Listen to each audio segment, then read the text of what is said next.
I'd like to make a comment about one specific line that I've been pondering about it ever since we read it. Didn't know exactly what was it trying to say. What line is that? That's right around 605. Okay. Around, that says about the chess pieces. Okay. It says chess pieces winning now, and now in mate, it's you, majestic one, who seals our fate. Right.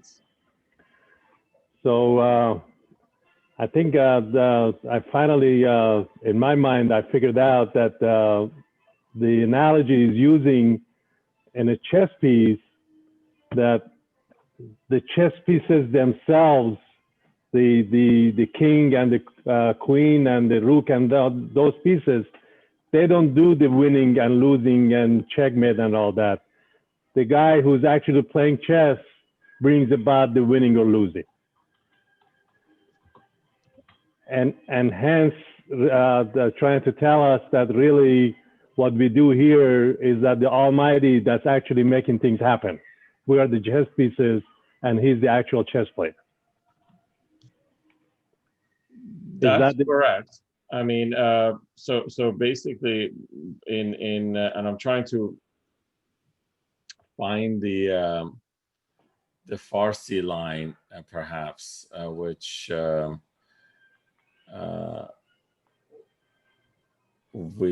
can kind of help us out as well. It's like about 6 lines in from the top.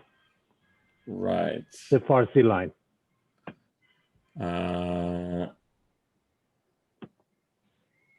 Hold on one second. ما چو شطرنجیم اندر برد و مات ماز توست ای خوش صفات. Yes. Hold on. Talk about this. I'm still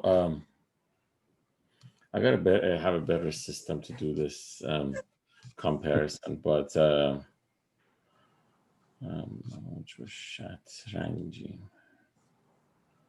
I think your book doesn't have the line in Farsi, but if you have the line in Farsi, the lines are almost the same.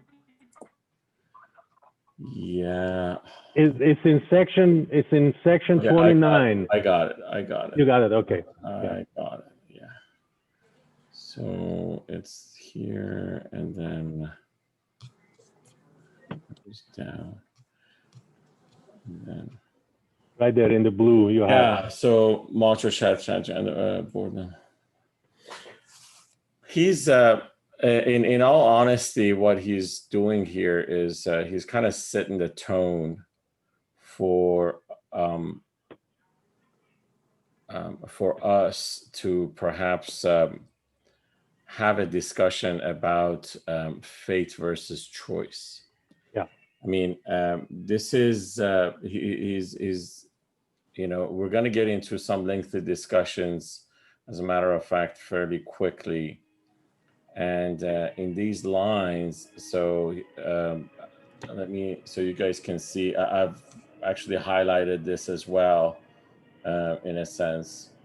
So he's talking about the fact that we are a harp you pluck in various ways. We talked about the musical instruments and how that affects, how Rumi takes that and puts it in for our understanding as to the more the instrument is empty, the better the instrument actually will play and the better it would sound. So he uses that analogy. So again, he's saying that we have to be completely empty of self in order to be able to play well.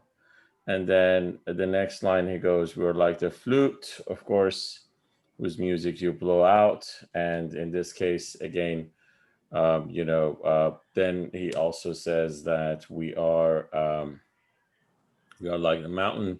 The voice within us is from you. And as, you shout and we just, respond back. And then the third analogy is basically us being the chess pieces which the chess pieces are just famous for the fact that no matter what they do, either they win or they lose. And in this case, he's talking about the fact that we are at your mercy as to how you like to play this or play us. We don't have much um, in a sense. He kind of likes to be in a position whereas it's God who is actually doing all the arrangements and all the plays, and he just likes to go along. The next one, the next line, then he says that who are we, soul of souls, that we should sit. I mean, he's like, who are we? I mean, you are the one who has created us. You are the one who's given us everything. Next to that, we are really close to being nothing. And this is exactly where he then brings in the discussion of nothingness, because in the translation here, it says non-entities, but it's something versus nothing. Realistically speaking, this is, I mean, I think the opposite of being something is, of course, being nothing. And he says, you know, we are basically nothing. We're forced to fade away. And the translation says we're forced to fade away. It's not that we are forced to fade away. It's just the fact that next to the Almighty God, we're basically this nothingness that has gets its essence and its life from God. And then it's the next one, then in order to get us to as he's trying to get us to understand this and how powerless we are, believe it or not. I mean, he goes to that extreme to compare us with the lion, which is painted on a flag. And I think we read all the way up to about here last time. Am I correct? We stopped somewhere right That's about correct, yes. here. Yeah, 6, So it's a good. I guess. Yeah, 6. Yeah. Okay. So this is basically where this this discussion is at. I want to make sure that we are prepared for what's about to come. And when I say what's about to come, is is a kind of a discussion that goes into everyone's heart and soul, in a sense, as to what constitutes us as beings and what makes us humans and what do we perceive for us to be versus not to be. I mean, realistically speaking, it's that question of to be or not to be. And so again, it's that discussion, which it will put us in a kind of a compromising position, I have to say, because I know that some of us have strong feelings. I mean, it certainly did that to me when I was told that, yeah, we it's a it's a good possibility that I may not have anything to do with my life. And if that's the case, then how the hell does that work? I don't get it. So this is the part that we are going to discuss further and further to better understand Rumi's point of view. So But Rumi never commits to one or the other entirely throughout. And I want to reserve that discussion after we discuss stuff a little further. I mean, I don't want to conclude this at all at the moment. Right. I think we all have to arrive at that conclusion ourselves. Okay. The fact of the matter is that realistically speaking, if it's we have to understand the journey as to which uh, enables us to actually live in that way. And when I say live in that way, it's living in complete surrender to God. Yeah. It is not something that you just choose to do tomorrow and then it happens. It's Yeah. something that you have to um, consciously look at. And as you look at it consciously, you have to make a decision that, yeah, this is how I would like to live. And then, it's just, it's not easy. It's really not easy. So let's continue on this. So Rumi says, non-entities we are forced to fade away. Eternal one are transcends you display. So basically saying that it's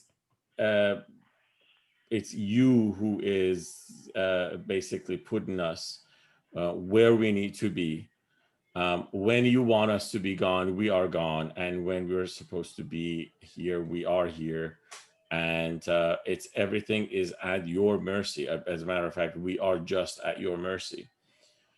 We're just like lions men paint on their flag, who only charge when wind should make it sag. And again, this is basically a illustration of how powerless we are, in contrast with what we think we do, and we possess. That if the wind doesn't blow, that lion doesn't even have a chance to stand up. He doesn't even know how to stand up. Our charge is visible while wind is not. May that which is invisible be sought. And he's saying that I hope what it is that and Rumi encourages us to figure out the invisible behind the visible. The whole universe is based on, I mean, we mainly judge the accounts of what happens around us because of what's visible to us. And Rumi encourages us to come back and try to figure out what is the invisible behind the visible, which, again, another area that we haven't got there yet, but he uses an example and he says, when the leaves blow, the leaves just don't shake up or move by themselves. There is somebody who is moving them, and you have to figure that out. And that's the part that he encourages us to start seeing. So this wind, our very being, blows from you. You brought to life our whole existence too. When you showed non-existence being's light, it gave itself to you, love at first sight. Now, what he's saying is that we are created out of nothingness. And he uses this analogy of nothingness in a very funny way, as he says that what we think is something doesn't really exist. Now, if I were to look into this analogy, those of you who are good with physics probably know this already, that once they found out that there is a nucleus in the atom, and then there is the neutron and proton that is, orbiting around the atom nucleus, they started measuring the distance between, where the nucleus is and where the rotation is happening, the circular rotation. And that distance, the proportion, is something to the degree of, if you were to place a dime coin in the middle of the Rose Bowl stadium, that is the nucleus, and the outer parameter of the stadium is how far the rotation of the neutron and proton from the nucleus is. So if you measure that distance, then that actually kind of tells us that we are about 99% empty. So that is a scientific way of looking at this. Now, then everyone goes into all sorts of assumptions as far as why is it then we feel that something actually does exist, although we know that there is emptiness within it. And that's the part that we've got to, again, we will get to that and so forth. So in this case, he uses the word, I just want to, he says, when you showed non-existence beings light, it gave itself to you, love at first sight. So the fact that we found non-existence within ourselves, or the fact that we are trying to pursue and find non-existence, and I don't like that word. So the word that I use is nothingness. So if we can actually find nothingness within ourselves, that is when we can actually start opening up ourselves into the possibility of finding God. Am I making sense? We have to first empty our souls, empty our selves. Let's put it this way. We have to empty our ego.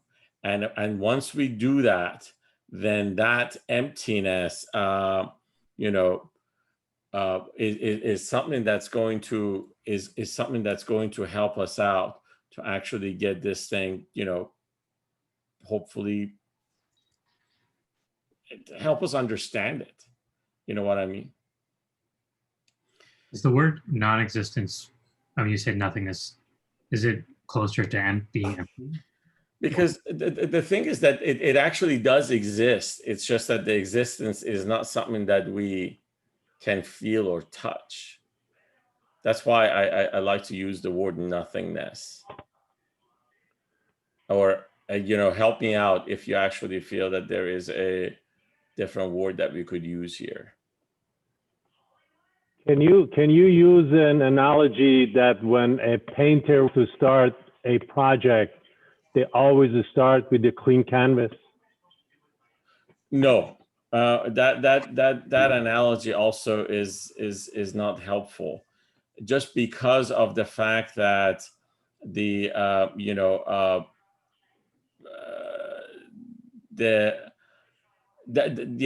analogy kind of starts misleading us, I would say, because here is the deal.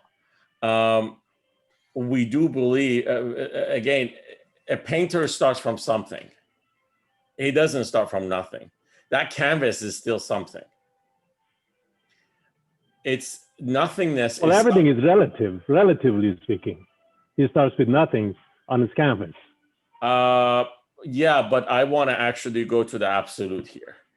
I see. Okay. I mean, if we want to look at relativity with respect to what's something and what's nothing, then it puts us at an uncomfortable position. And I tell you why. Eventually, we're then gonna have to alter all other definitions according to that. So that's why I'm actually going to the absolute here.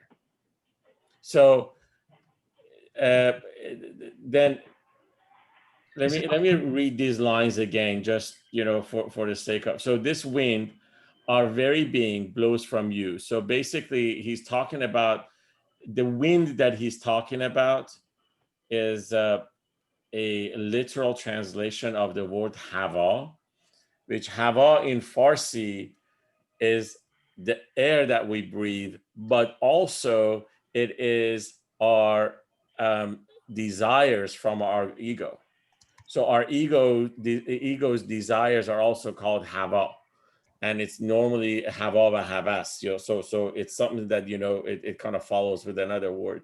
So in this case, it's talking about the fact that if we have any desires, so when he was talking about this wind, he's talking about if we have any desires of anything that is has to do with our being. It's from you. Again, it goes back to the fact that he puts us at an absolute non-power position. We have no power. So this wind, our very being, blows from you. You brought to life our whole existence too. So basically then he says, what we think is our existence, what we think is the existence of this universe that we actually can see and touch, you're the one who also gave that to us. So you basically gave us the nothing and also everything that we think that we have, although what we think is extremely limited. Okay. Then he says, when you showed non-existence, being light. Now, in this case, he says you a nothingness or a nothing all of a sudden is enjoying something. So when you showed non-existence, being's light, it gave itself to you, love at first sight. So once we realized that, hey, whatever it is that we can actually manifest and we can see and we can touch and we can do, then all of a sudden we fell in love with you because we realized how much you actually gave us. Then he goes into the fact that, okay, such great attractions, please don't gather up, nor take away their wine and drinking cup. So he's now telling us that what it is that is you've given us. I hope you never take it away from us. And we hope that, you know, anything that is as part of our being is coming to us, you just, you know, allow us to at least, you know, enjoy this this limited joy as well. Okay. Now, the key word here also to think through is in this case he's talking about attractions, but these are so the right word for it is gifts, or you know, ne'emat, or you know, what God has just basically provided us in a sense. So for you if you take them, who can challenge you? Now he's saying that I desire for you not to take them away, and I'm hoping that you actually allow it to actually be, you know, the way it is. However, if you decide to take it away, there's no way I could challenge you on that. So now this is also the part that God has given us a life which has the you know, it's all about the ups and downs that we experience in our life. We have comfort, and then the next day we have a little bit of a difficulty. We have the good days, and also then we have the bad days. And Rumi is basically being as accepting as he could, because he's like, if you take them away, if you take them, who can challenge you? Paintings can't tell their artists what to do. That's why he's like, you know, now he puts us at an absolute non-power or non-able being who is totally dependent on its creator. And it says that I'm just like a painter. Whatever you like to paint with me, I cannot even, you know, express you know, happiness or sadness towards it. I just have to be whatever you like me to play, to paint. Now just notice the fact that he's using the word painter, and also he's utilizing the musical instruments and all that all together.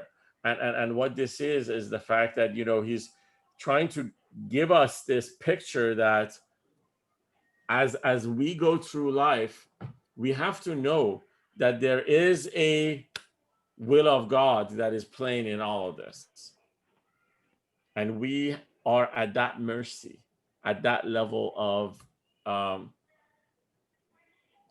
how should I say it anymore?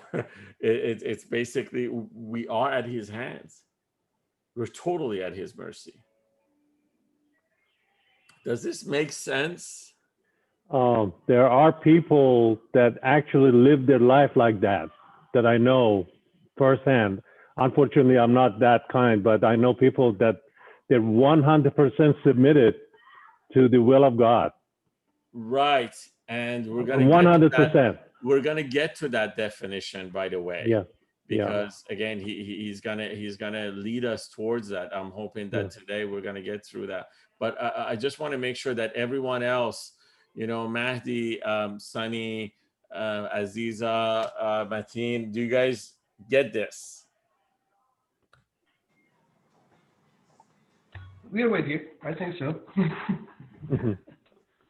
Okay, because if you have questions or if there's ambiguity, I want you to ask, and I'll tell you why. Because right from this point on, he's gonna build on this nothingness and something. He just is gonna build everything on top of it. Could you explore further? Like I really am getting the concept and the importance of kind of letting go and really actually into something that is like just truly beyond and letting go of ego, etc. When the two lines that say such great attractions please don't gather up or take away the wine and drinking cup, is that to say like those are the things that like those are the desires piece?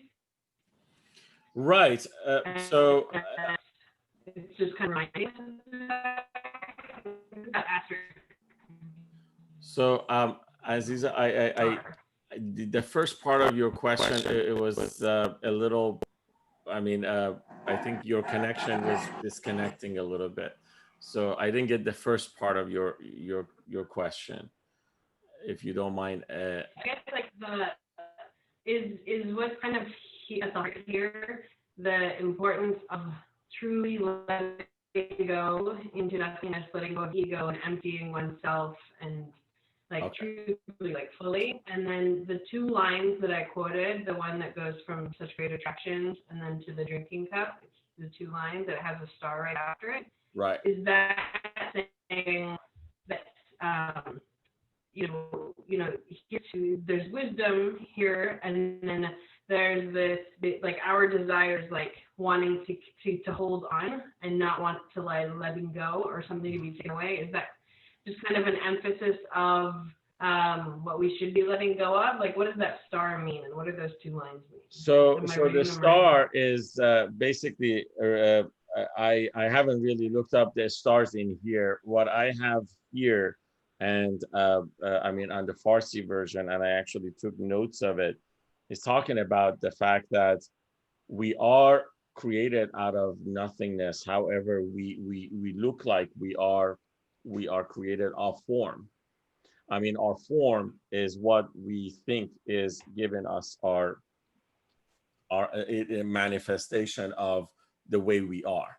I mean, if we don't have this form, we perhaps have not manifested into the being that we're supposed to be. Okay. So having said that, let me just, go back into this nothingness that, we're bringing in. The Rumi has another poem, which maybe this one actually explains everything much better. Which he says, the path to the sky or the path to the heavens is inward. And in order to get there, you're supposed to find your wings of love. And once you find your wings of love, you're not going to need a ladder anymore. Now, the reason he actually talks about the fact that the path to the sky is inward is because of the, if we are, his analogy is like this: if we are created out of God's breath, then that means that we do have God's attributes within ourselves as well. And one of the God's attributes is the fact that he is unlimited. That's why he is, Rumi, goes after describing, Almighty God as nothing. Because if you give it anything, you limit it, right? So in order for you to actually fully grasp the understanding of the concept of God, you have to call it nothing. And that nothing, with the nothing that we feel and comprehend with our five senses, is completely different. So this is another reason, and I thank you for your question, because now it actually kind of perhaps, I was able to hopefully bring this one in as well.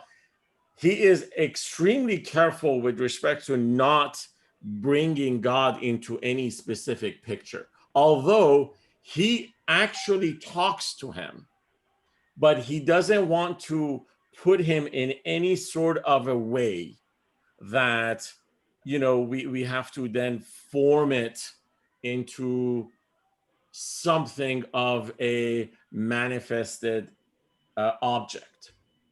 In fact, the star next to the cup is exactly that indirect reference Okay. to God.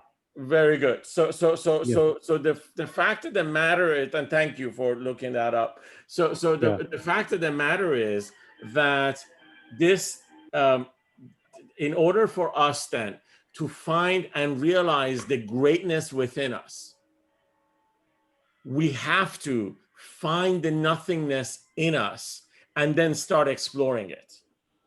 But as long as our ego is there, I mean, the ego is this entity which fully consumes us into its needs. I'm hungry, I'm tired, I'm happy, I'm sad, I want this, I don't want this, I like this, I don't like that. All of these are egos, needs that we attend to. As a matter of fact, on a daily basis, we're attending to our ego's needs. And this is why we then can't attend to that essence, which we have to realize it. We have to fully embrace and realize it. And that is a essence which sits in silence. And the very least that it does for us is it allows us to be alive. And that's it. And beyond that, it's us who have to then cut away from these other ties that we have in order to arrive at that at that realization. Does that make sense now? Yeah, no, Okay. absolutely. Thank you. That's helpful. Atine? If you fully negate all of the things that are manifested, then that's where you arrive at that place. True. So But that is a kind. And that statement that you just made, it is a very, very difficult statement. Because then what you're basically saying is that you're going to negate all your senses, which all your senses is what you have accustomed to in your life. Mm-hmm. You taste, you breathe, you look, you hear, you touch. We're doing that constantly, on a constant basis. We're doing these stuff. And here's the deal. Believe it or not, there is, Morvarid is not here to bother me on this one, because I keep saying in the future, we're going to read this line. There's a line that he says that there are five senses beyond these five senses that we have. And he's like, these are the five that we need to work with rather than the five that we understand. And he wants us to start negating these things. Negating them doesn't mean that we should stop living. Negating them means that they don't rule us anymore. We rule them.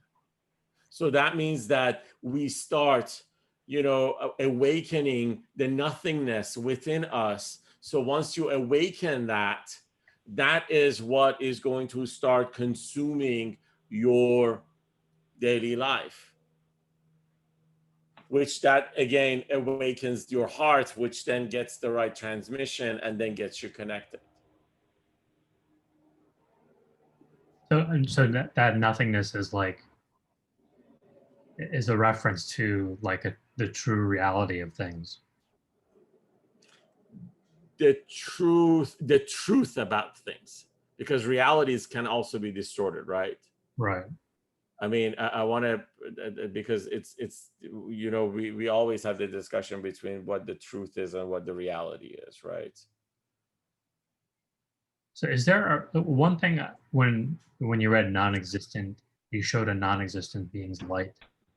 I was thinking of Adam Okay. or of Kun Fayakun, right? Something Right. that is that part of this, or is that something totally different? Absolutely. It comes, it manifests from nothingness. Yeah. And that's just because of the fact that the Adam you're talking about Adam, the first prophet, right? Yeah, like Adam and Eve. Adam and Eve, yeah. Uh, Adam and Eve, what happened to them is, of course, they were created from nothingness. They were given then something. The moment they were given the what you call the self. So once self showed up,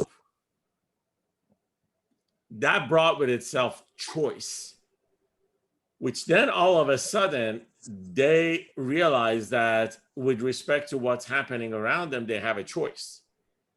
And that part brought them from nothingness into the limited world. So let's say, as from where they were, which was the unlimited world without any boundaries, the moment, and the only reason that they descended to the limited world was the fact that they didn't know what ego was. They were given the ego created the choice for them, and they made a choice. They made a very conscious choice. And once they realized with this choice what they lost, then, they came into the limited world in order to, again, kind of dig themselves back up and try to actually get back to the unlimited. All right.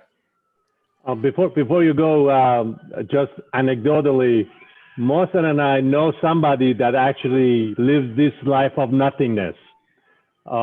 In the early 90s, I see if he remembers, we used to go to a grocery store called Cup Foods, and there was a Muslim cashier there.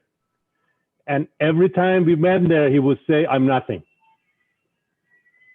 Okay. I don't know whether he was a student of Rumi or not, but he was a practicing Muslim. We knew that for sure. And beginning, middle, and end of his conversation would be, "I'm nothing."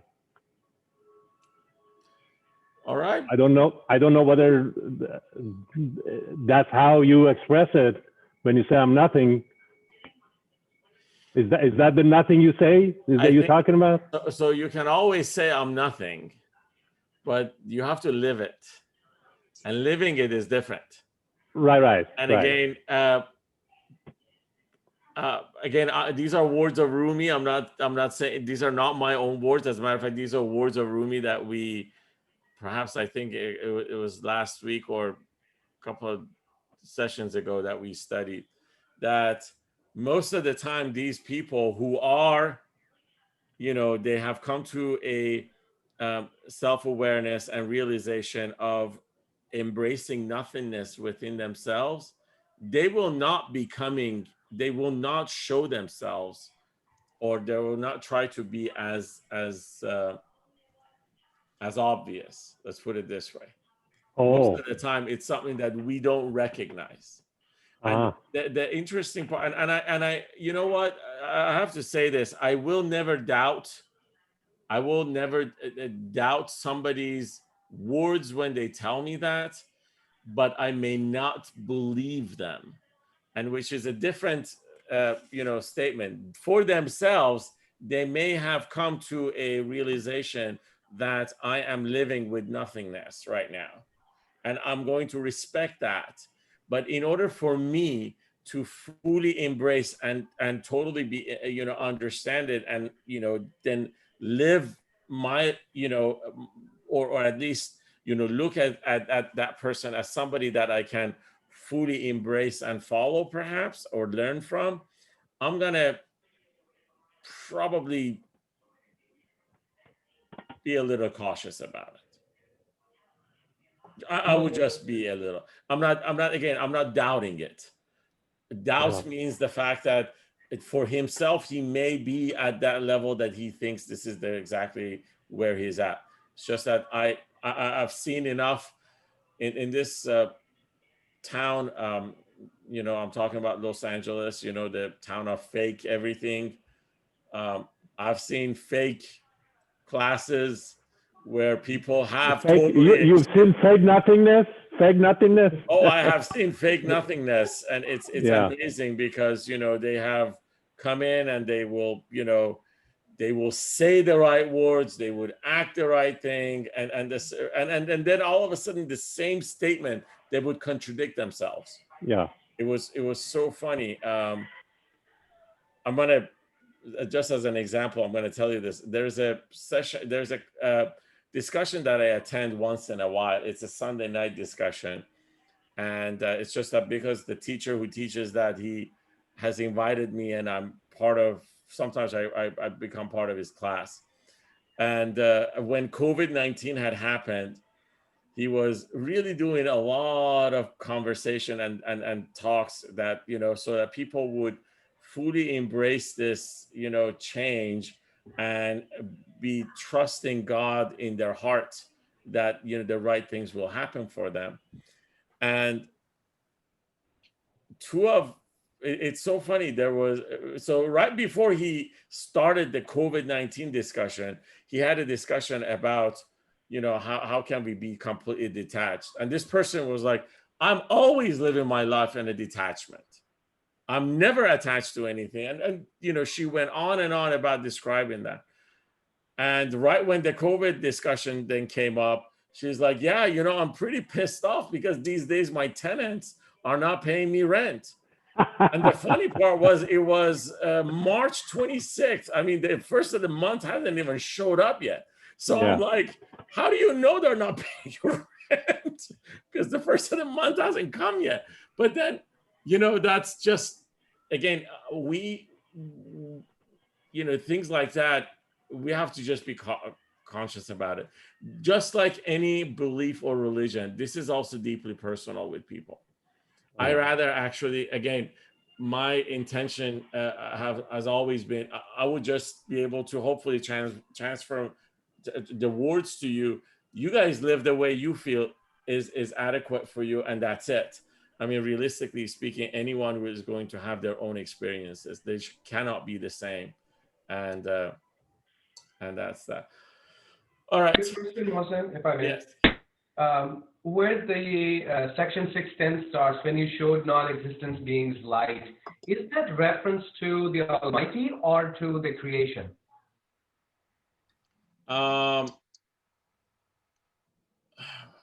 When you showed non-existence being light, it gave itself to you, love at first light. It's I would say it's the creation. Okay. It's the creation. And I would only say because of the you know, the reference to love at first sight. But then I noticed the being is capitalized, which is usually the way you write when you want to mention the Almighty. Right. That's what I'm confused. I'm gonna say it's the creation. Okay. So for if you take them who can challenge you, paintings can't tell their artists what to do. Don't gaze at us, nor look on secretly. Witness instead your generosity. And the first line when it says, "Don't gaze at us, nor look on secretly," basically is what his intention is, as far as this translation is, because the Farsi part, it says, "Don't be angry with us. don't look at us as if you were going to, hi, Morvari, as if you were going to, do something to us. Don't look at us from that perspective. Don't gaze at us, nor look on secretly. Witness instead your generosity. It's a prayer. It's him now just praying with God. It's just saying that, always, I understand that, what you give me sometimes may not be pleasant, but I hope that every time that you're doing something, you always look from, do it from your generous side and all that. You're exactly right. He left the subject and now he's praying. And then we'll come back to the subject. Yeah. So we're not there and we made no demands. You heard our prayer before we raised our hands. And he's now, the fact that he's saying that we're not there and we made no demands, what he basically says is that when you created us, we didn't ask for this. we never asked for us to be created, and we never asked for a companion, and you created us in order to whatever your plan was. So basically it's you who has done what you needed to do, but realistically speaking, have mercy on us. The fabric hanging in the weaver's loom is helpless like a child inside a womb. And now he's given, again, he is pressing us on realizing our nothingness. He's pressing us for that. He's given us all sorts of examples so that we fully understand that when it comes down to what God's will is, we are powerless. So the fabric hanging in the weaver's loom is helpless like a child inside the womb. The people at the court before his might, like cloth before needle, cannot fight. So the court analogy is basically, it's us in eyes of God and in the presence of God as he judges our actions. He's trying to actually kind of mimic that. That's where the court analogy is coming from. So he's saying that when we are, in your presence, in front of you, the Almighty, we're kind of like, it's just like we're a cloth, which, we have no free will, or we have no say as to how you want us to be sewed. Sometimes it sews a demon, then a man. Sometimes sheer joy, then pain is in its plan. Now,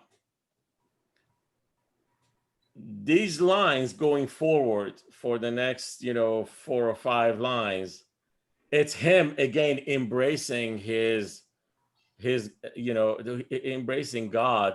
And I'd like to reference this as embracing his lover. He literally looked at the God as the beloved, and he's this is just basically him being at his absolute nothing position, and he's saying these statements. So sometimes it shows, so basically he's saying, God, you do this. You sometimes create, a demon, and sometimes you create a man, and sometimes you create joy, and sometimes you create pain, and it is just something that you plan. Cloth has no hands to save itself from it, nor tongue to tell its harm and benefit. So basically, there's no way that we are so much at your mercy that we cannot even, complain about it, or we shouldn't complain about it. Let's put it this way. Read out from the Quran that verse we knew, where God says, when you throw, you did not throw. Now, this verse has a story behind it, and I think I have it also on a screenshot. So bear with me while I bring this up.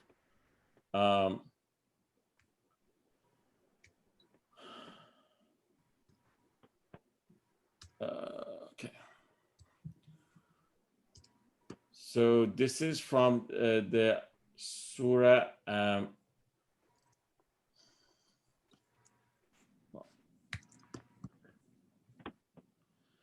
I think it's the Surah Anfal and verse 117.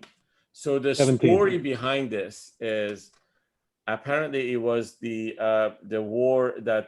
first war that the Prophet fought, and at that time there was apparently a Prophet was forced, or he had to actually pick up an arrow and a bow in order to actually fight and throw some arrows into the enemy lines. And this verse came that, so it is not you who killed them, but in fact Allah killed them, and you did not throw when you threw it, but Allah did throw. So that might bless the believers with a good favor. Surely Allah is all hearing and all knowing. Okay, what does this really mean? So and by the way, he uses this ma ramaita is ramaita. So that's the part that he uses in many different places in Masnavi as lines. What he's trying to say, which again, like I said, brace for you. I'm totally ready for you guys actually then throwing these things at me. The fact that do we have free will or we don't? Because Rumi in this statement basically comes back and says, we know that whatever we do, it's you who's doing it, not us, which is completely against all philosophies and every new thinker and every revolutionary thinker and all of that stuff. It's something that is people just even are ready to give their head for it. So he is referring to this ayah in a sense that life for him as a connected soul, as a soul that looks at his creator as a beloved, and he's totally in love with him, he looks at anything that happens to him in this way. The fact that what happened wasn't me, it was him. Now, here is where this discussion gets a little funny. So then that means that I have to bear no responsibility then, right? It was God who did it. As a matter of fact, in book 5, he has a very funny story, which he talks about this. And in that story, he says, somebody slaps somebody behind the neck. And the guy who receives the slap is not too happy, so he gets pissed off. And he's like, why'd you slap me? And the guy who slapped him tells him, it wasn't me. It was God's will to take my hand and raise it and then slap you in the back of the neck. So therefore, I had nothing to do with it. Don't get mad at me. It was God. Which Rumi makes basically a very, very, he uses a pretty foul language, and he makes fun of this guy, that some people take this argument in order not to take responsibility for their actions. So if that's the case, why is he saying this? Why is he telling us that everything that happens, and he means everything that happens is with God's will? Then what am I doing here? Where am I in all of this? Or do I even exist? And that's a question that I know you guys have. And if you guys want to take a shot at it right now, Here's this is the right time for it. Is this not the same humility that he keeps talking about over and over again? Like, if we're saying, especially when you read the Quran from Surah 5, like, it's, to me, a clear call that says, even when you think you have victories, like, ultimately have some humility. They're not all just your victories. Like, there's more there to it. And it's not just about you. It's not just your action. It's actually, there's more to it than yourself. So let go of your ego. Okay, that's great. Yeah, I mean, that humility is part of it. It is part of it. Yes, it is. But think about what he's trying to say here. What you said is actually a subsection of this, but what he's trying to say is this. He's saying that, let me read a couple more lines, and then I'm going to totally throw you guys off. So let's do this. So when we fire arrows, don't give us the blame. We're just a bow. It's God who's taking aim. That's what he says. And basically now he's trying to completely, make a case about this. Don't dwell on your compulsion, but his might to know humility keeps this in sight. Now this line, I don't like this translation. That's why it's actually a green. What he's trying to say here is that this is not us not having will and totally having our fate sealed. This is not that. What he's trying to open up here and communicate to us is that folks like him, folks that are at his level, at Rumi's level, they do a lot of work in order to achieve and arrive at God's will and surrender their own will. And he says, this is the best place that I could be at. Does that make sense? Okay. So if that makes sense, what it is that this is actually a destination that he is encouraging all of us to go towards. And in order for us to get there, we need to make choices. Does that make sense? So we make choices in order to arrive at a destination, which that destination completely allows us to surrender into God's will without interference. What do you mean without interference? Without interference, I mean the fact that when something we may think is not right happening, we have the courage and ability and power within us to say, this is the will of God, we allow it. We just allow it to go. Human interference, you're saying? Yes. Oh, okay, sorry. Yes. And again, the human interference, a little before this line, we talked about the fact that it's us kind of, it's the discussion of something versus nothing. And Rumi is telling us that we are created from nothingness. And the reason he uses the word nothingness, although in here it doesn't use that word, but we are now going to be using that, is because the moment we actually bring something into the picture, we have limited it by definition, anything that's something. And because God is in an unlimited space, it is the nothingness, because he has no boundaries. So going to this again, I just want to make sure we fully understand this. He says, we want to be at that position. We want to be at a position that we come back and say, hey, I want to completely surrender to your will. And the funny part is this.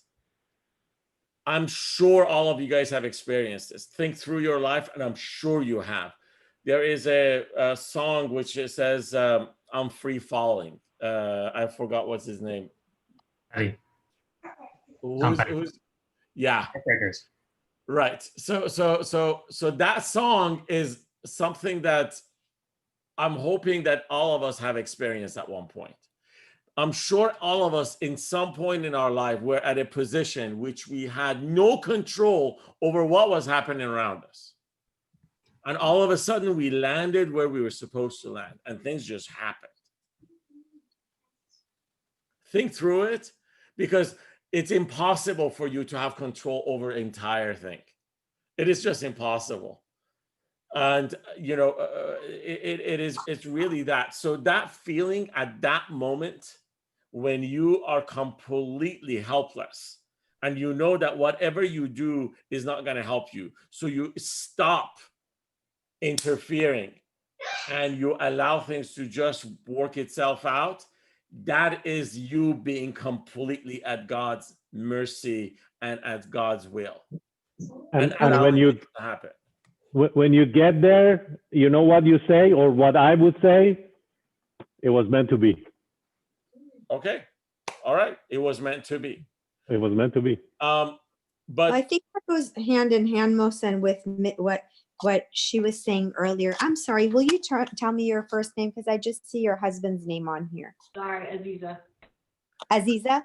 But what Aziza was saying, which is, if you were, like the Quran says about humility, this is the same thing as if you're humble, you realize you have no control, because ultimately the control is in God's hand. And when you realize you're nothing, kind of, I mean, I know it's a big deal to say that we're in the US capitalistic society, we very driven, but when we realize we are really nothing, and we accept that humility that we're really nothing, then and that's what Rumi is saying, is you realize you have to let go of control to a big extent and realize you're nothing and be that humble and one with the earth.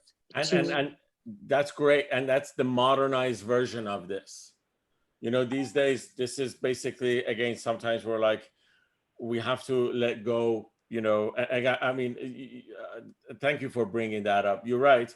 They say, for instance, if you love something, you let it go. If it comes back to you, it was meant to be. You know, you let go of things and then they will just work itself out and all that. The fact of the matter is, and you're right, it's the same concept. It's you allowing and trusting that the will of God will prevail.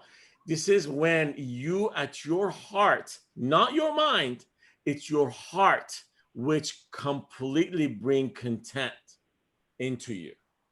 And you're like, okay. I mean, it is about being content, because whether you do something or not do something, in both cases, it was the will of God. Okay. So, because like this thing about like even the movement of our hand, like if you want to move your hand or your arm, you will your arm to move, but really you're not moving your arm. God is moving your arm. And so there's like this accidentalism where it's sort of like you think you have some notion of control, but the reality of it is that it's all goes back to God. And then maybe this contentment is just the full acknowledgement and realization of that. You know, so let's just say if we were to actually utilize just the example that you said, that for instance, the fact that we can move our arm, some people come back and say, well, there's muscle contraction and our nerves and our nervous system enables us to do this, and our brain commands it and it works, right? Another, which is not a false analogy.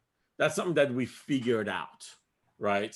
And when we figure this stuff out, all of a sudden we feel something. This is us then moving towards being something. Here is where you come back and say, all right, I moved my arm, or I was able to do this, and this was God's will. You still made the choice to do what you needed to do, but you acknowledge the fact that it was God's will.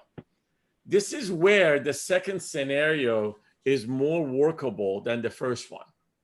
The second scenario, two things you're doing at the same time when you acknowledge God's will. One is you're being thankful that yes, he was there, he is here, he is with me, and he's doing this. So this is you, if I were to say like Tony Robbins, give grace. This is you basically giving grace, being grateful that things are exactly happening as they're supposed to happen. You're still living your life. You're still making choices. You're still doing things that you're supposed to do, but you are completely surrendered and content with what happens. This puts you in a winning position, believe it or not.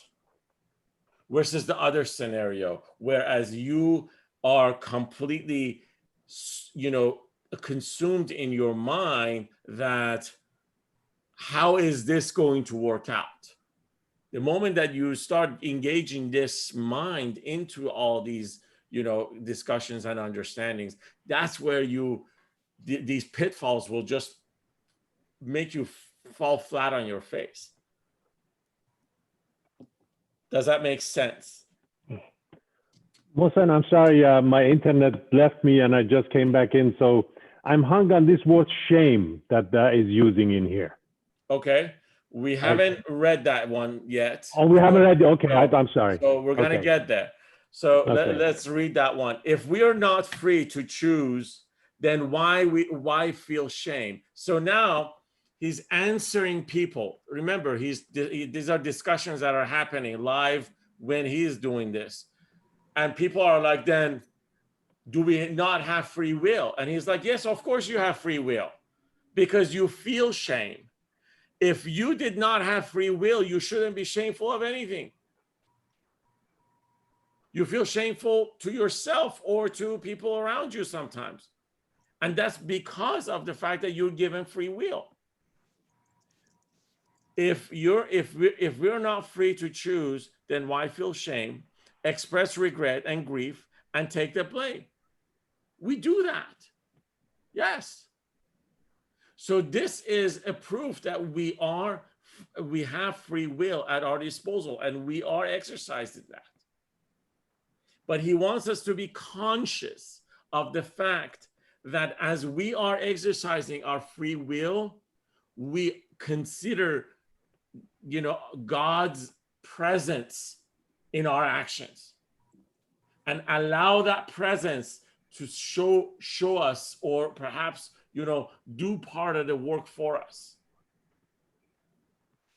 I don't know if that's making sense or not, but, again, it's like one of these things that we're gonna come back to it again. He gives us another example. And why would students strive and teachers guide? Why does the mind shove fate's decree aside? So it's like, why is it that,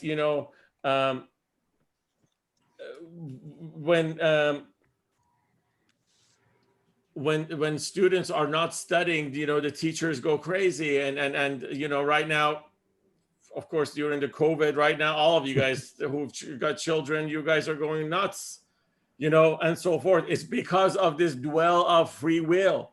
You have a child which is sitting there, which she has free will, and they want to do what they want to do, and you want them to do something different. So it is that exercise. So we have free will.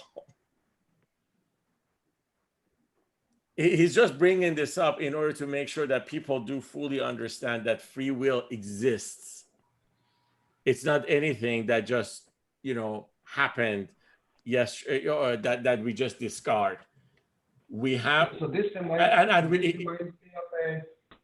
if I may insert a quick story here.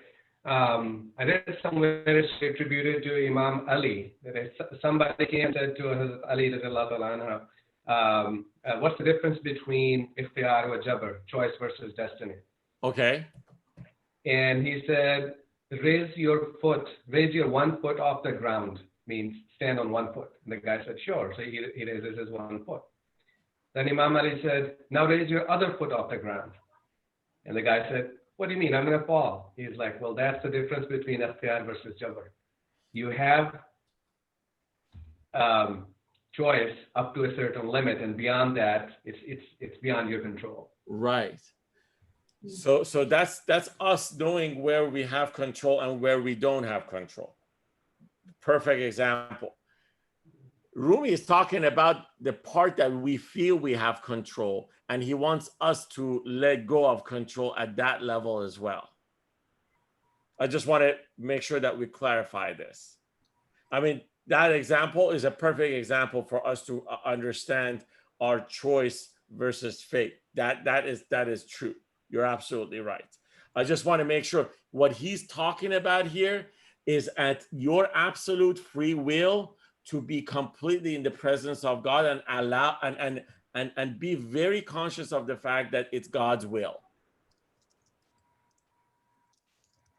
You're losing me, Mohsen. I'm sorry, because can you just rewind and repeat what you said, maybe in other words?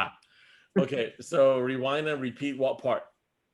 That's the part that you just said. I got lost because what you said that Rumi wants us to let go of the other part of control too. What other part? So what Sunny said was it's the border of where you have choice versus free. Versus fate, Okay. or jabr versus ikhtiyar, right? Mm-hmm. So this is exactly so he basically with that example drew a border. Mm-hmm. Okay, we drew a line, and that line kind of divides the two, right? And where on the stuff that we have no control over, we have no control over, right? And that example completely demonstrates that. Mm-hmm. What I'm saying is that Rumi wants us to fully embrace the fact that on the areas that we think we have choice, and we do exercise those choices, we embrace the presence of God and surrender into the will of God. But isn't that kind of, I'm sorry, I don't mean to sound rude, so if this comes off the wrong way, I feel like you're saying the same thing as the other part also. In everything, when you make a choice or whatever, when you take an action or you omit to act, you have to surrender to God. That's true. And if that's where I'm getting lost, because I don't see the difference between the two things. Do you know what I mean? I see. Oh, I got you. So don't, in this case, the will of God is something that's completely, it's a blanket umbrella policy. Let's put it this way. Right. Across the entire thing. Yeah. Okay. And if you got that, then that's what you need to get. Okay. But the only part is the part that I keep kind of referring to is the choice part, because choice makes us be responsible. Mm-hmm. And if we come back and argue that this was God's will, therefore I had no choice, then that means that I'm not responsible. Right? I mean, I just don't agree with that in the first place. Okay, but it is an argument that people do make. Right. I think that's why I'm not seeing the distinction you're trying to make. I get that, and that's fantastic if you don't look at it that way. It's just that sometimes I heard this in my Farsi discussions a lot, that they're like, okay, then if we and the most common statement is this: so if you commit any sin, it's not us who actually committed the sin; it was God, and God wanted it. People always go to try to figure out where to put what they feel guilty about. Shift the blame to God. Very true. Very true. And again, this is our ego and our mind working. They work on this. Oh, sorry.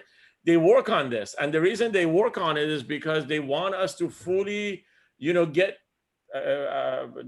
they're drawing in this confusion into it, because the more confused we are, the further we're going to get away from realizing the presence of God within ourselves. Right. So it even seems in conflict with some of the verses in the Quran لَيْسَ لِلْإِنسَانِ إِلَّا مَا سَعَى, you receive for what you strive. And then the other verses, God never changes the condition of the people who don't try for themselves. I'm sure, Mohsen, you're going to say, wait till verse number 1000, whatever. But on this page, it almost seems like there's a conflict between what Rumi is saying versus what Quran says. It's not. Again, it's really not. He's not trying to completely free us from responsibility. This is why then he brings in the examples of free will and shame. The fact that it's us who are still doing it and we feel it. We feel what we feel. So it's us who are the ones who are doing what we have to do. It's just that as we do these things, the delicacy to it is the fact that we have to fully understand. So this also goes into the, one of God's names is Alim, or knowledgeable, or somebody who has knowledge over everything. Okay? This basically solidifies that attribute that we refer to God as. The fact that he understands the beginning, the end, he knows the beginning and he knows the end. The fact that he knows the beginning and he knows the end doesn't mean that we don't have free will.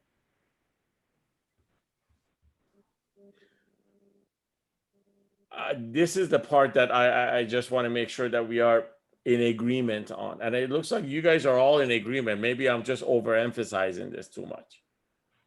No, what you're saying is God is all knowing, Alim. I get it. Right. But then saying that we didn't throw God through the arrows. Quran. I didn't say that. It's in the Quran. It's in the Quran, of course. Yeah.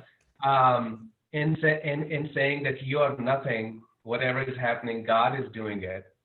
So Alim is a characteristic of knowing that something is going to happen. God is doing it is an active character in this story. Like God is actively doing everything. Oh, I see what you're saying. Okay. So what I'm struggling to understand is, where do I fit in this story? It's like I don't have any role to play. Right. So you're still taking the initial action, and you're content, like Mateen was saying, right? Whatever happens, happens. But like, you're still an actor. I feel like there's a packet of like the apparent will that we have, and it's like there's an instance where we decide something, that we want to do something or not do something, and that goes up to God, and then it comes back down and is realized. And that's like even our micro movements. And so that there is a will, there is a free will that is only because God gave that to us, right? And the exact way that's like the metaphysical, spiritual way that happens is like, we're never going to know what that is, right? Right. But I can create like a pathway that would allow that to exist as an idea. And only human beings have that. Other living things don't have that. I think also. Oh, sorry, Mohsen. Go ahead. So I just want to interject here. So Sunny's comment is I like it, and I tell you why I like it. This is the struggle that I keep. I want you guys to resolve, because a self is within us, and a self is now coming back and says, "What am I doing in all of this? Then give me a little bit of credit here. I did something, right? I mean, this is what you are then arriving at. Am I correct?" I'm asking, what is my role in the story?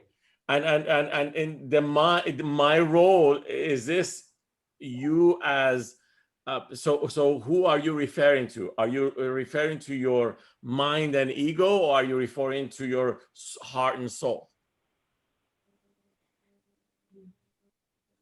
I think it's a package deal. No. So I tell you why it's not a package deal. Because if you're looking at a mind and an ego, that question is a valid question, and the question just is actually everybody asks, because the ego is like, I did this. By the way, I was the one who threw the who threw the arrow, right? But when it comes down to heart and soul, the heart and soul are like, no, it was our beloved. He is the one who actually looked after us, and he allowed us to do this. Mohsen, can I interject? I think I could be wrong, what Mr. Abdul Jabbar is saying, but I think I understand what his conflict is, because sometimes when you say you like everything is in God's hands, it's as if like, okay, my story was written from the time I was born. I was gonna walk down this street, you know what I mean? But this is my interpretation. It could be completely wrong, but what kind of makes sense, and Mohsen, please correct me because you've sat with so many people, is that we have free will. I love it.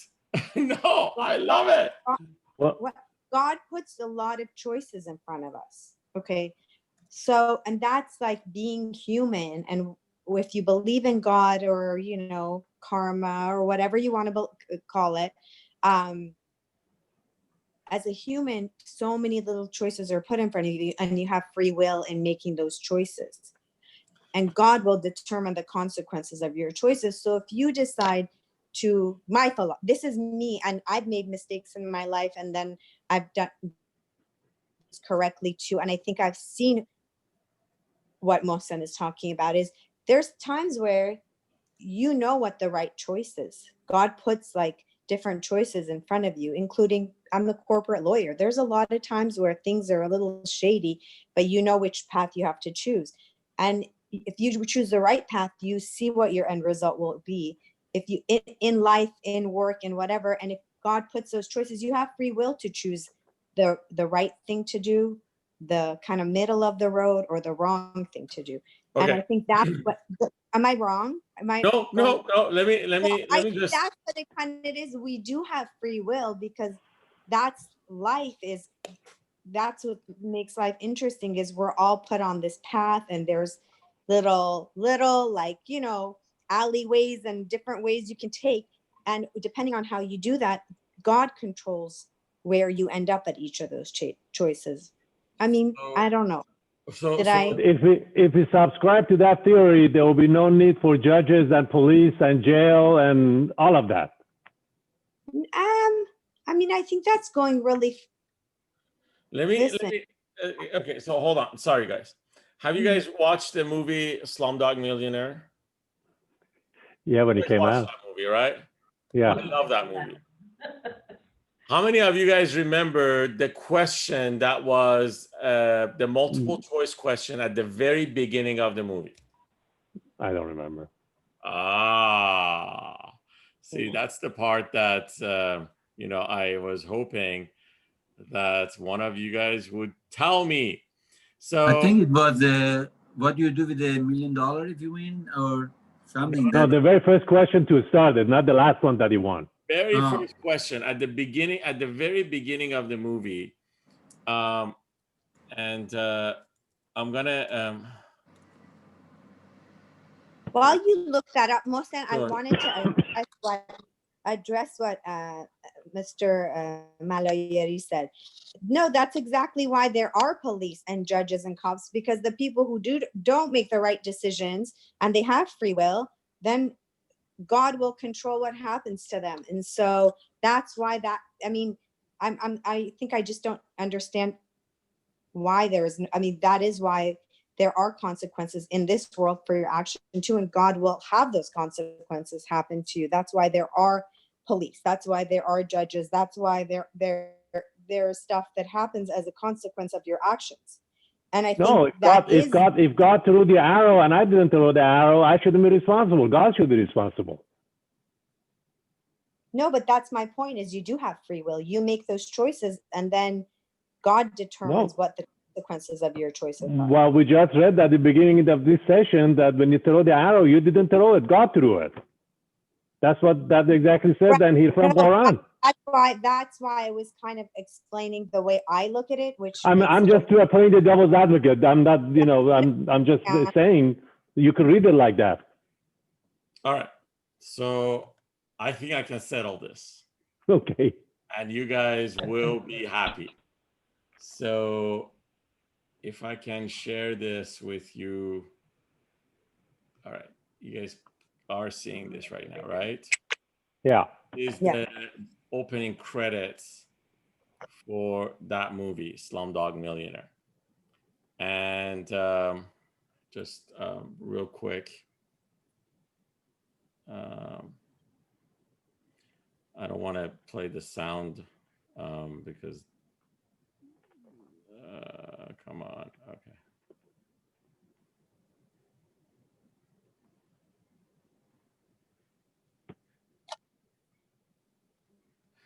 So this is the question. Jamal Malik is one question away from winning 20 million rupees. How did he do it? He cheated. He's lucky.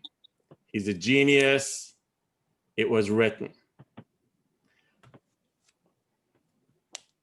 And you guys have seen the movie, right? Yes. At the very end of the movie, what's the choice?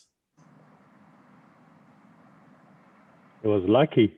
No, the choice is D. It's written. It's written.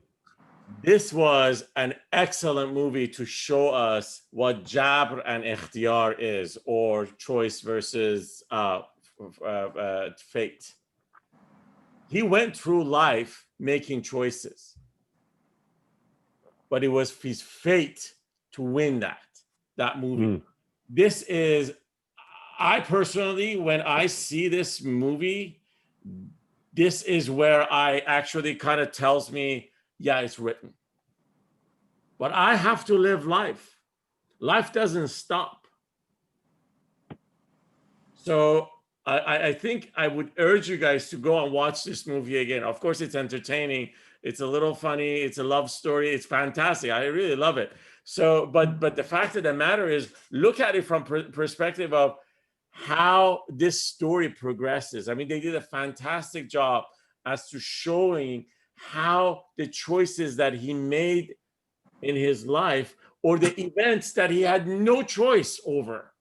There was some stuff that he did out of his own free will, and there was some stuff that he was completely out of his control, and he just lived.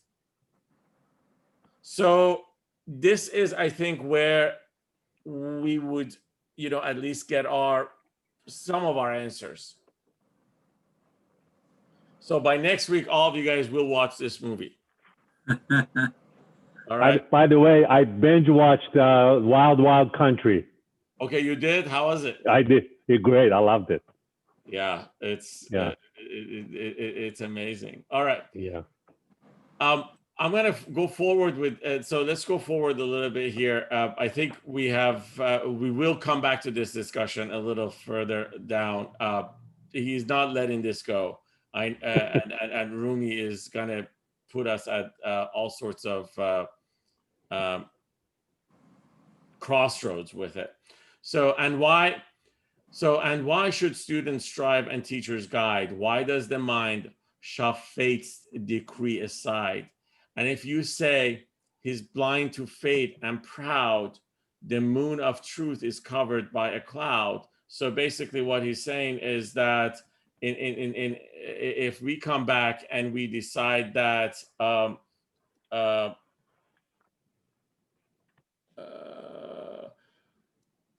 if somebody comes back and completely denies fate, that is not also possible, because they're just completely deceiving themselves, and they are covering their truth with a cloud.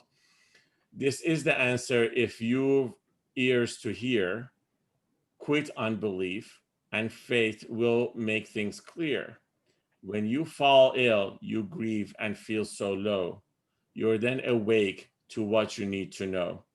And he's now trying to give us again some answers. Is like, you need to first let go of your unbelief, and in this case, certain questions that comes which we may not have any answers for. He's like, you have to kind of let go of those questions. That's what the unbelief is really.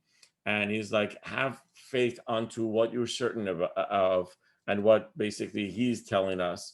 And then he's moving forward with, when you fall ill, you grieve and feel so low. You're then awake to what you need to know. When starting to feel sick, your prayers begin. You beg forgiveness for a life of sin. Its ugliness the Lord to you displays, so you'll resolve to follow righteous ways. The illness here that he's referring to is not just when we fall sick. He's basically telling us when we actually hit a problem or something that actually make us feel not well. And he's like, when that happens to us, we immediately seek God. We immediately seek his help. And we even put ourselves at his mercy. And this is so true. People pray, people, just try to be at any position so close to God in order to fully, embrace and understand his, his will, and hopefully get his will to make him feel better. Its ugliness to the Lord to you displays, so you resolve to follow righteous ways. You always come back and say that, hey, I will promise that I will be righteous and I will be good going forward. You swear to God that you'll at least, you swear to God that you'll at last take heed and make your every act impious deed. That being sick can heal you, thus makes sense. It wakes you with increased intelligence. So heed this principle and never doubt whoever's suffering pain has worked this out. So he wants us to now, so he's kind of moving away from that discussion of choice versus fate. And now he's saying that most of the time in our life, we actually go through pains. And as we go through pain, we seek God. And once the pain goes away, we go on our merry way. And again, another pain comes. And again, we seek God. And then this is something that we constantly do.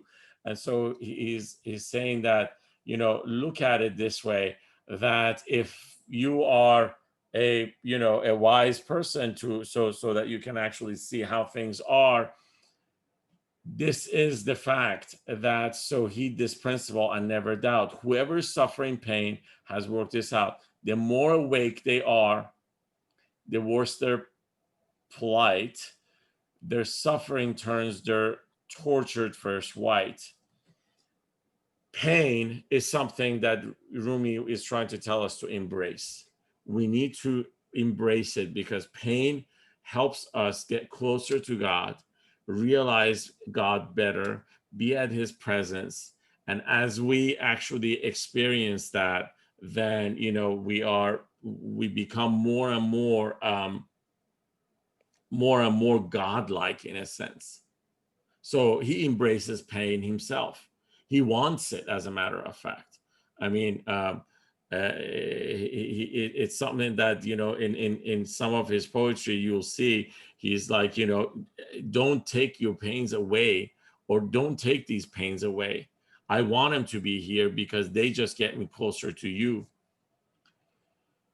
Before his power, where's your humility? Admit that you are a slave to his decree.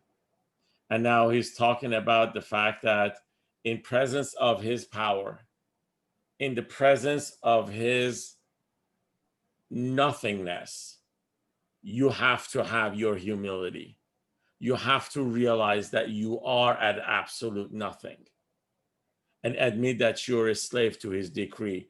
And a slave in this sense, the translation is you know, just realize that, you know, you are completely at his mercy.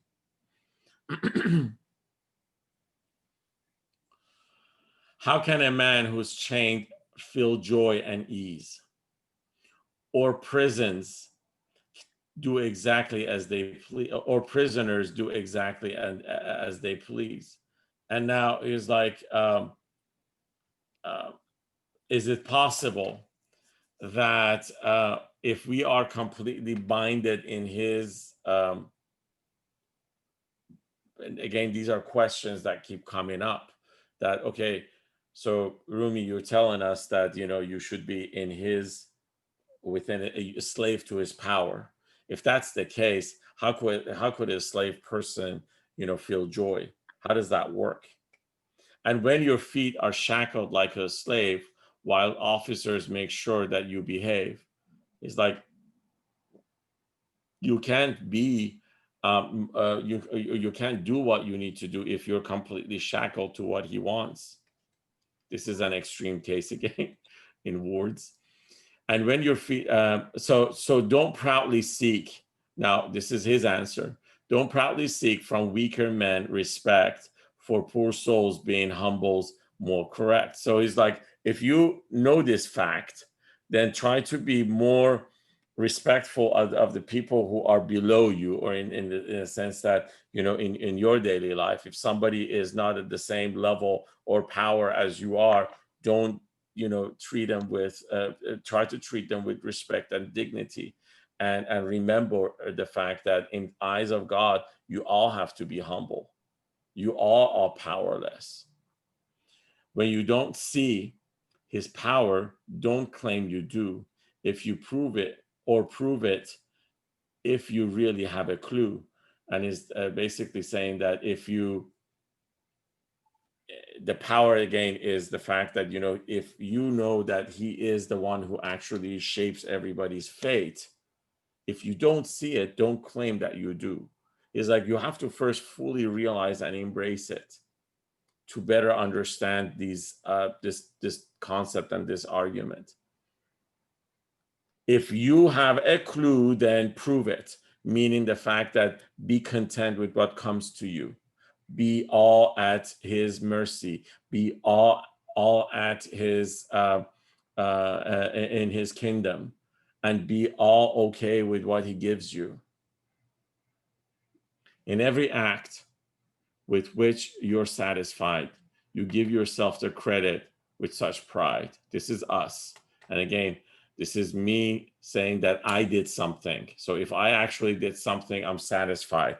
And then I give myself a lot of credit, and I, you know, take pride into what I have done and all that. But when your actions make you blush with shame, you say, oh, he forced me. God's the one to blame. And now he basically it's him kind of trying to conclude the argument that this is the difference between choice versus fate. If you do something and you're happy and you actually, you know, it turns and it manifests into what you actually wanted, you always say, yeah, I did it. It was me who did it. But then it didn't. Once it doesn't happen, you're like, oh, it was God's will. In reality, you should be in, when you're at his mercy, or when you're at God's mercy, no matter what happens, you say it was God's will, whether you succeed or whether you fail. That's where he wants you to be. Does this make sense? Okay, so prophets in this world follow God's command, while infidels receive in hell what's planned. In heaven, prophets have free will, that's clear, but fools will claim it for themselves right here. Now, he's referring to prophets, and in this case, prophets are, you know, of course, he believes them to be connected souls. And he's saying that these prophets are the ones who actually, you know, they follow God's command. So they are good servants to God. Okay. And because they're good servants to God, you know, and they have patience towards what they are actually serving, and the way they worship their God and all that stuff. So it's that, I mean, again, this statement is actually fairly meaningful, because it says the infidel, and in this case, the word infidel is not the right word. It's the people who are not sure.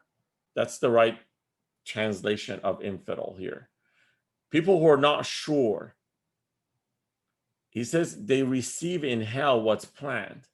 And the fact of the matter is, the hell that he's referring to, or the heaven that he's referring to, it's both internal and external. External, we don't know much about. We have heard through things. But the hell that's inside of us is something that we create. And it's our ego which spars the flames of hell within us. We burn in that because we're trying to satisfy our ego. So then next line, he says, in heaven, prophets have free will. That is clear. So this free will for being in heaven means the fact that you have been able to overcome this will, and this free will which creates hell for you. You have been able to overcome and completely get it in control, or completely kill it. And now you have created a heaven for yourself.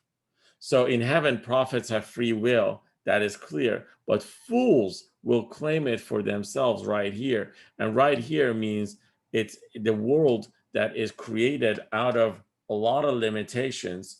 People try to actually create heaven for themselves here.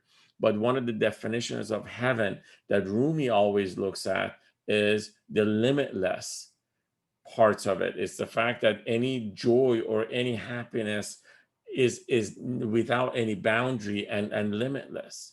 So think through that. And if you, and this is the part that we are trying to, and this is, if you read Rumi's actions and how he was in his life after he was connected, he was always happy. He was always in dance, and he was always, I mean, the majority of the poems that he has recited in the book of Shams Tabrizi are poems which have music associated with them.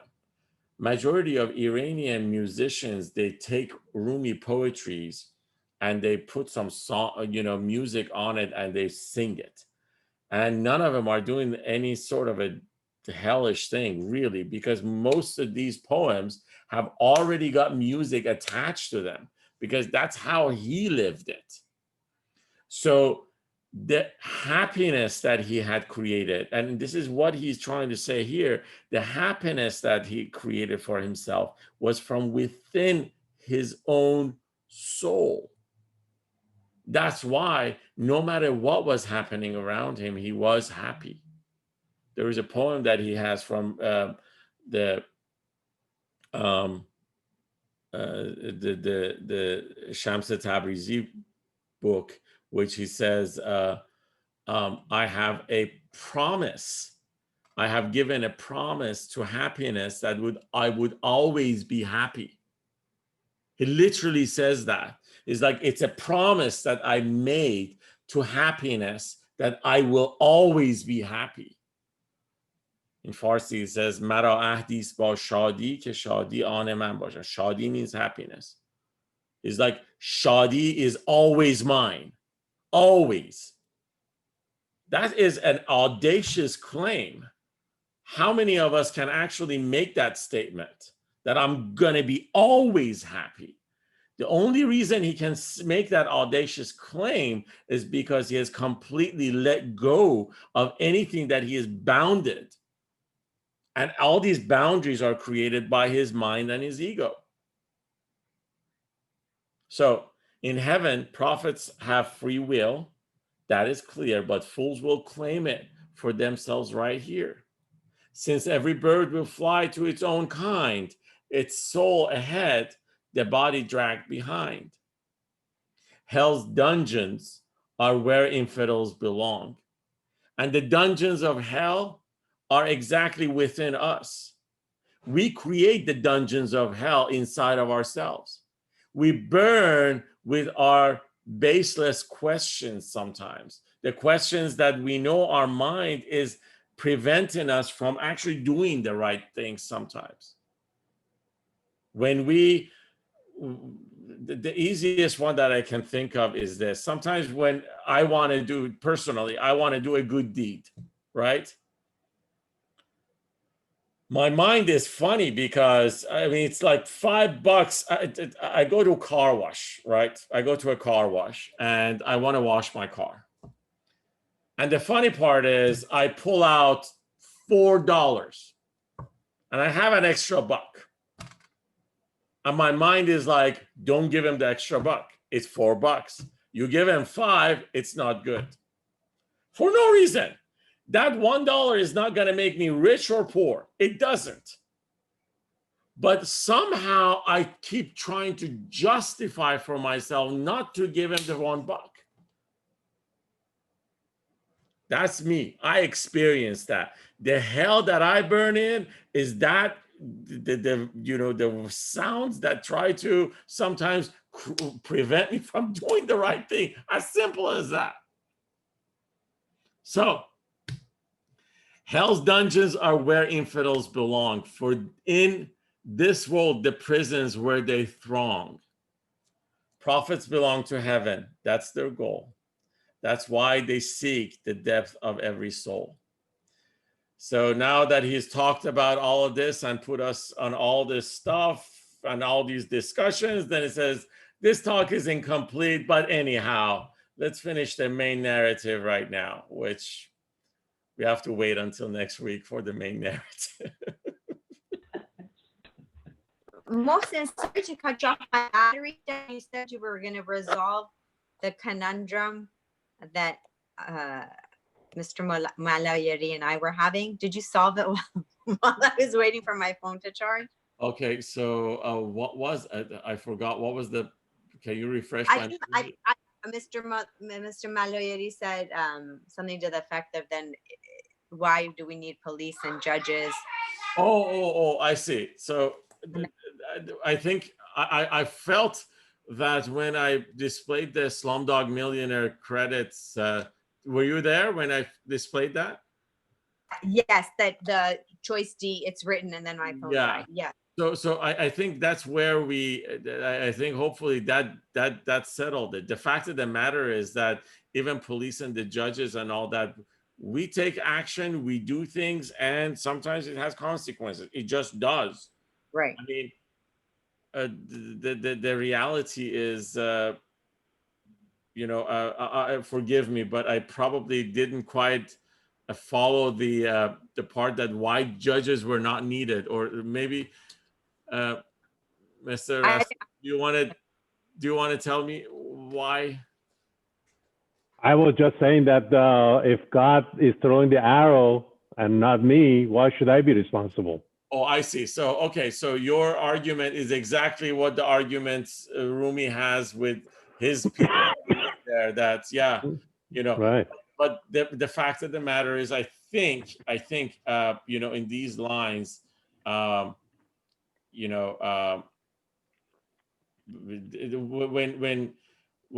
I think this line here kind of, gives us the answer. In fact, in which you, in every act that which you're satisfied, you give yourself the credit with such pride. But when your actions make you blush with shame, you say, he forced me, God's the one to blame. So in this case, I think we need to always say that no matter what happened, it was God's will. That's exactly my point. That's exactly my point. I'm all in. I'm at his will. So don't blame me for what I do. Yeah, but I mean, again, if you also lost in court, it was God's will. And if you succeed in a case, you should say it was God's will. Touché. Yeah. I think so. This was good. I'm happy that I think all all of us followed the argument that you guys will, again, soon enough, you're going to hear another case of this. He's going to keep bringing this in, by the way. He keeps. I think I read somewhere that he discusses this same subject throughout the 6 books 200 times. He does. And the reason he does that is because he wants us to fully understand it. As a matter of fact, if we just try to practice this in our daily life, just practice it. Again, as simple as this. We succeed, we say it was God's will. We fail, it was God's will. If we truly believe in that, there is so much detachment associated with it. Mm-hmm. We all of a sudden are detached from a lot of outcomes.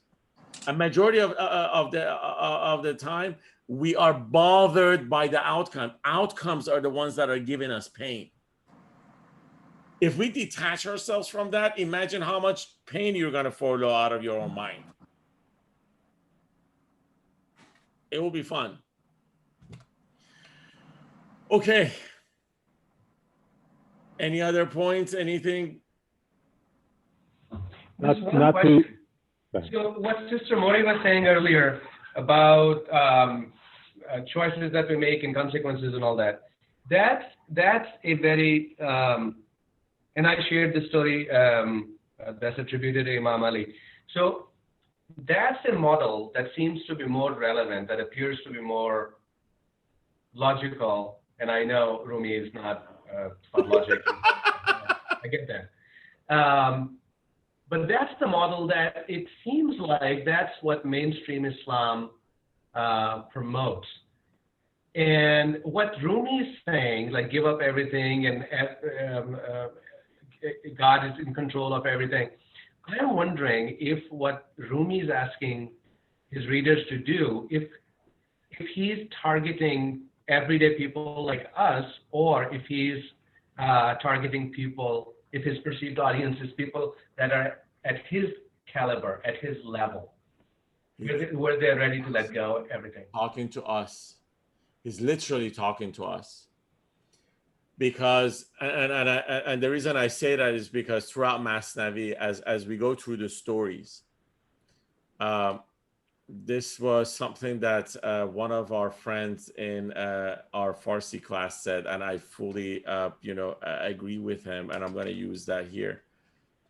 Rumi allows himself to take a character, whether he's reciting a biblical story or a historical story. Doesn't matter. He allows himself to take that character and dynamically play with it as much as he wants. And the only reason he allows himself to do that is because he knows what the outcome that he wants to arrive at is going to be.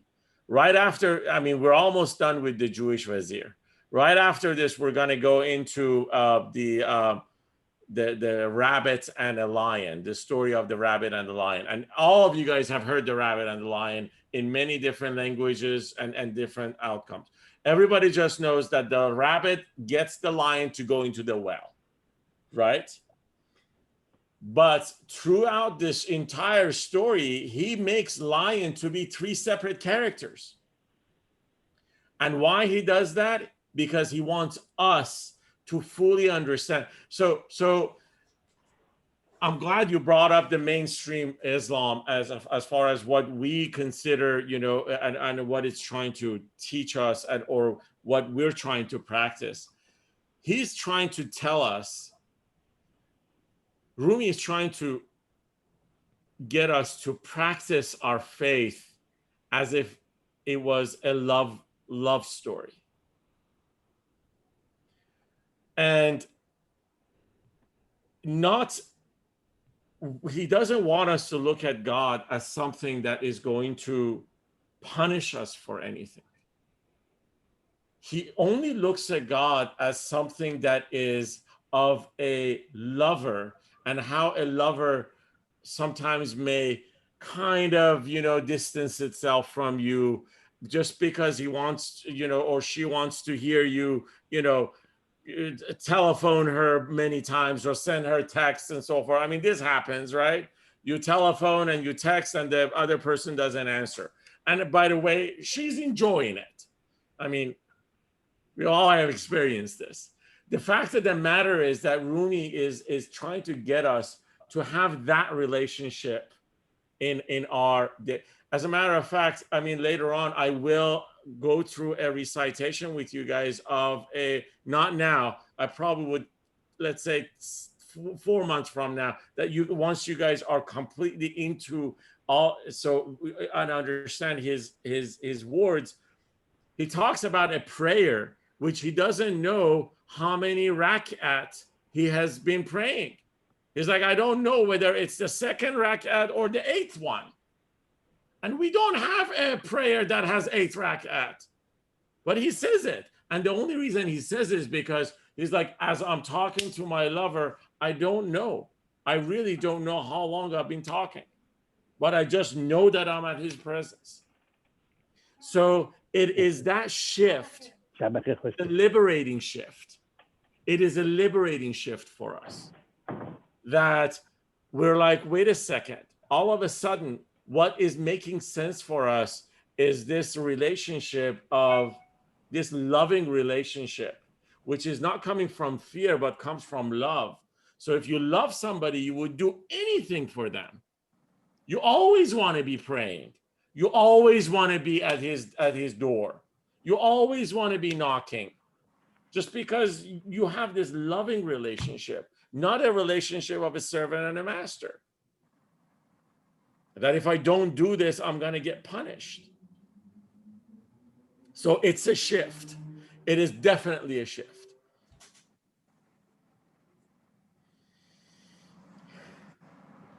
And the irony of what you just said is that growing up, we always prayed because of the fear. Absolutely. Absolutely. We were always told, if you don't do this, you will go to hell. I mean, I remember I used to picture. We're not all taught that. Let's just. Joe, you think taught that? I definitely was never taught to. I've known Mohsen's family. We're related. What, second, third cousins, fourth cut, something. I don't know how it's termed. But well, not individually, but as a society. No, we went to school as well. In school, they were teaching us prayers. And one of the things that they were telling us is that if you miss one, you have to, or, you know, because there is a thing about the fact that if you miss one, or if you miss a fast, you have to do 40. And if you, you know, and the funny, and this is something that, I'm sorry, I'm going into the fiqh, you know, of the sect Shia, but in this case, if you miss it, then you have to pay for it. You could pay for it and somebody else do it, and none of this made sense to me. I couldn't understand how this was making sense and all that. But the reality is, majority of these things were certain. I'm going to talk personally about myself. This is just me. It was limiting. It was completely a limiting belief for me. And now, personally, as I have been lucky enough to be, to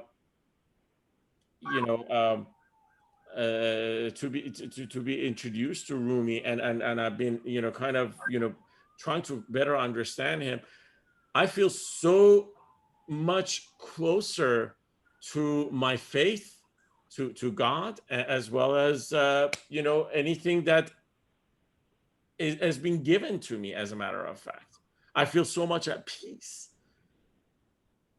So it is it's something that anyone has to experience for themselves, of course. Not all, you know, experiences. Your experience in that community, you mentioned from the Shia Islam perspective. I was raised in a Sunni community, similar stories. If you miss it, fasting or prayer, you have to feed these many hungry people. Me being the numbers guy, I was sitting there with calculator doing the calculation. So how much I can afford? Oh, that's funny. Yeah. So, yeah, this idea of my dad used he advised me at a point where I was when I was going through a really difficult time in my life, really down in the dumps, and he said, "Do your best and leave the rest to God." And would you believe that there is a line in Rumi poetry that says that? Yeah, so I swear, we're gonna get he might have read it in Rumi's poetry. So he wrote me a letter back then, and all he said was, "Do your best and leave the rest to God." Yeah. And this is what we got to do. We have to do our best. And these two sentences has been like, you know, a light for me in the darkest times that I've been through in my life. Mm-hmm. It's amazing stuff. Yeah. But Mohsen isn't what, may I say, brother Sunny's saying exactly what Rumi is saying. I think that's verbatim. What your dad said is verbatim Rumi's essence. Because that's why where we talk about free will and who are we, you do it, but you leave it in God. You do your best. I think that's what a lot of us have been taught. When I was growing up, my grandfather, who was very Darvishi, or, you know, like very, at the time I didn't know, but his philosophy was a lot like Rumi, God rest his soul, would say the same. Because I would study and do this, and he'd say, and then sometimes like, I don't want to study anymore. And he'd say, you have to do your best. You have to put in 100% of the effort. And then it's in God's hand. You can't leave it in God's hand and not say anything. So I think your dad was spot on. Yeah. And that's where I think we do have free will. I don't know if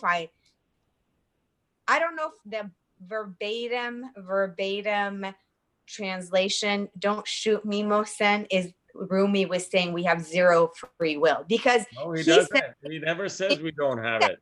Because he sent his son to look for Shams, not once, but twice. Do you know? He never says we don't have to do that. Yeah. No, in this poem that when we're reading verbatim about when it says, let me go back to it, where it says something right when it talks about the prophets too. Yeah. Okay. Yeah, right here. Yeah, right there. So I feel like what Brother Sunny is saying is exactly verbatim what his dad said was verbatim Rumi's essence. Don't you think?